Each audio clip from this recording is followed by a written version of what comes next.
Boss, maawa ka sa akin. Maawa ka sa pamilya ko. Ngayon may pamilya ka. Hindi ba kumakatay kayo ng NBI?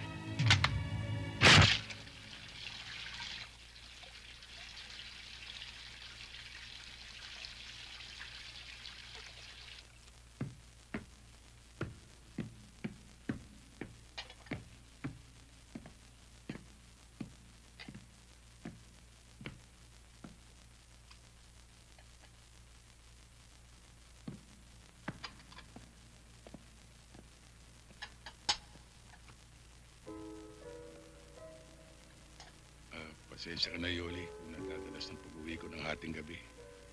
Bakit? May bago ka bang misyon? Yun nga sasabihin ko sana sa iyo eh. Baka mawala ako ng 2 linggo. Bakit, Epi? Ikaw lang ba ang tao sa bureau? Bakit panay-panay ang mga kaso mo? Halos hindi na tayo nagkikita. Pati mga bata. Hindi ka na yata kilala eh. Pasensya ka na. Talagang ganun eh. Mabuti nga eh. Napapansin ako sa opisina. Ibig lang sabihin nun, maganda ang performance ko. Ang kaso, ang pamilya mo naman ang napapabayaan mo. Epi, bigyan mo naman kami ng panahon. Simula nung magtrabaho ka na sa NBI, minsan na lang tayo nagkikita dito sa bahay. Huwag ka na magtampo. Hayaan mo. Pagkatapos ng kasong ito, kayo nang asikasuhin ko.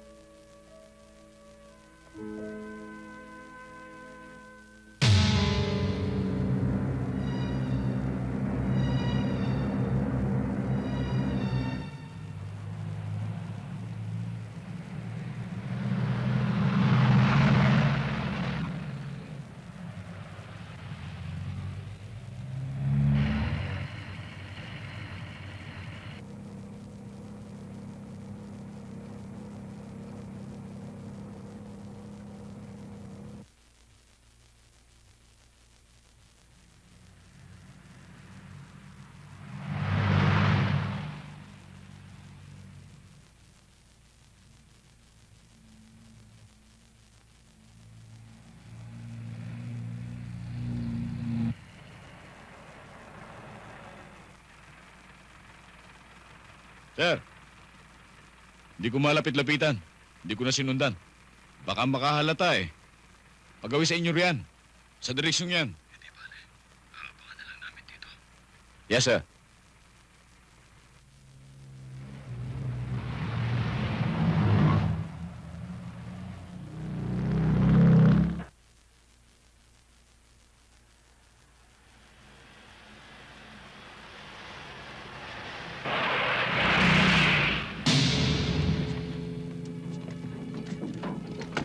Wag!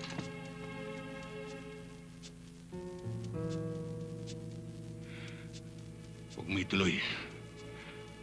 Alalahanin mong hindi ka nakatapak sa putik ngayon.